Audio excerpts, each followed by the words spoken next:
আসসালামু আলাইকুম। আমি আসছি পরান ব্লগ থেকে আজকের দিন আপনাদের সাথে আমার গল্প শেয়ার করার জন্য। তো আমি আসলে গতকালকে রাতে আমি চিন্তা ভাবনা করেছিলাম কিছু একটা রান্না করব। তো আমি আসলে সকালে ঘুম থেকে উঠার পরে ফ্রিজের কাছে চলে গেলাম, ফ্রিজে কী আছে? তো আসলে ফ্রিজ খুলে দেখলাম মুরগির মাংস, গরুর মাংস ছিল। তো আসলে আমি মুরগির মাংস এবং গরুর মাংসর প্যাকেট নিয়ে নিলাম। আসলে এগুলো নেওয়ার পরে তারপর আমি চিন্তা করলাম সাথে আসলে মুরগি গরু রান্না হবে, তার সাথে আসলে পোলাও রান্না হবে না, তা তো কখনো হতেই পারে না।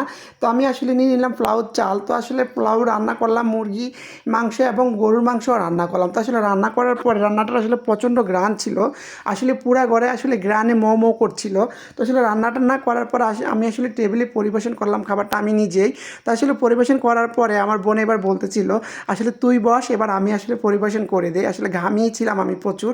আরেক দিক দিয়ে হচ্ছে জিভে জল চলে আসছিল কখন খাবার খাবো। আসলে খাবারটা প্রচুর মজা ছিল, আসলে আপনাদেরকে বলে বোঝাতে পারবো না। আসলে ঈদের পর অনেক দিন পর আমি আসলে নিজের হাতে আমি রান্না করলাম। তো আসলে রান্না করে আসলে সবাইকে খাওয়াতে পারলাম, এটা হচ্ছে আমার কাছে অনেক ভালো লাগে।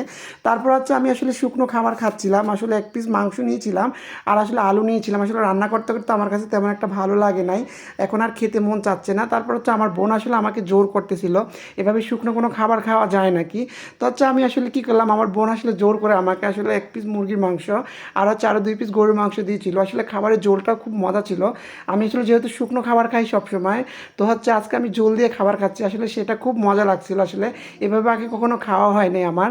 তো হচ্ছে আসলে আপনারা আমার জন্য দোয়া করবেন। এবং আরেকটা কথা আপনাদের সাথে আমি এখন বলে যাচ্ছি, আসলে আমার পেজের আসলে কয়েকদিন যাবত আমি আসলে ভিডিও তেমন ছাড়তে পারিনি এবং আমার পেজে ফলো তেমন বাড়তেছে না। আপনারা আসলে আমাকে শেয়ার করবেন, আমাকে আসলে আমার ভিডিওটা আসলে ফলো করে দিবেন আপনারা, যেহেতু আসলে নতুনরা দেখার সুযোগ পায়। আপনারা যদি আমাকে সাপোর্ট না করবেন তাহলে তো আমি আসলে উপরে উঠতে পারবো না। বাই বাই, টাটা, সালাম আলাইকুম।